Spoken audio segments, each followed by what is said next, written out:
So, ayun nga guys, sa mga oras na to, 8 p.m., August 20 ngayon, tara samahan nyo kami ngayon mag-asikaso ng aming mga gamit papunta ngayon kami sa Mindanao, sa Misamis Occidental.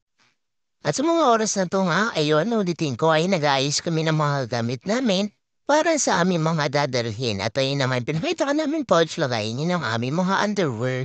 Share ko lang. Tapos ayun nga, kabaliwan na itong kasama ko, yung partner ko, ay dalawang beses po nga pinakita ang aking underwear. Ay, ano, sira ulo talaga, oh.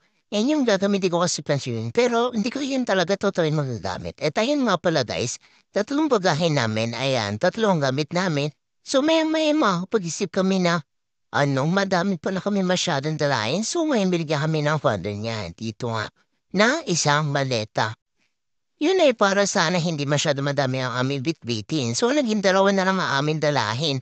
Dalawang maleta, bali isang malaki, tapos yung isa pang maleta na maliit.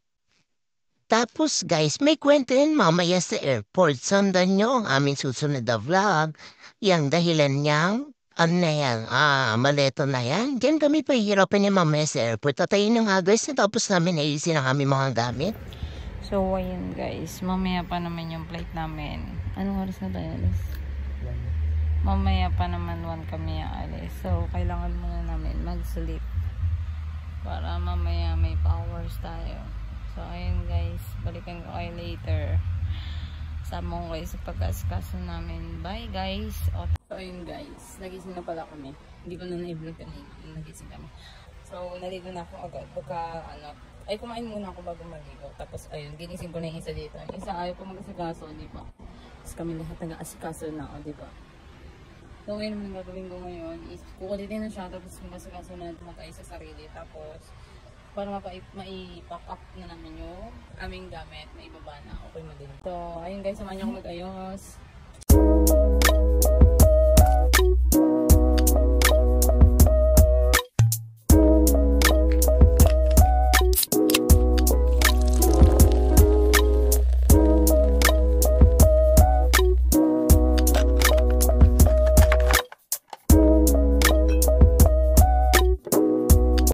And ayun na nga, 11 p.m. nagbaba na din kami ng aming bagahe lahat. At ayan, nag-asikaso na din talaga kami lahat. And nag-iintay na lang kami sa aming service. And nantay na lang namin siya tumawag. So guys, palabas na kami. At sabi ko nga, ayun, lalabas na kami guys. So ayan, labas na namin ang aming mga gamit. Nagtulungan kami kasi nga, alamin namin mga dalahin. Iba sa amin may malaking maleta at yung iba naman masyadong marami bitbitin. At syempre, walang ibang magtutulungan kundi kami rin. Kaya ayan guys, tulungan din kami maglabas ng aming mga gamit na dalahin. Ngayon guys, ito na kami, nasa kanto, nag-aantay na lang sa sasakyan namin. So, ayun guys, nandito na po ang aming sasakyan. Ayun, paalis na. Hey, vlogs.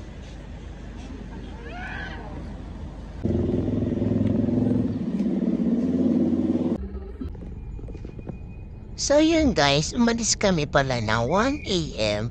As dumating din naman kami ng 2 a.m. mga ganon. So ayun, nandito na kami sa Philippine Airlines. Pagbaba namin, instant po naman na naman kami magbaba ng aming mga gamit. So ayun guys, ito na yung papakita ko muna ang vlog sa aming first vlog. Abangan yung mga susunod namin vlog dito. So yan guys, let's go!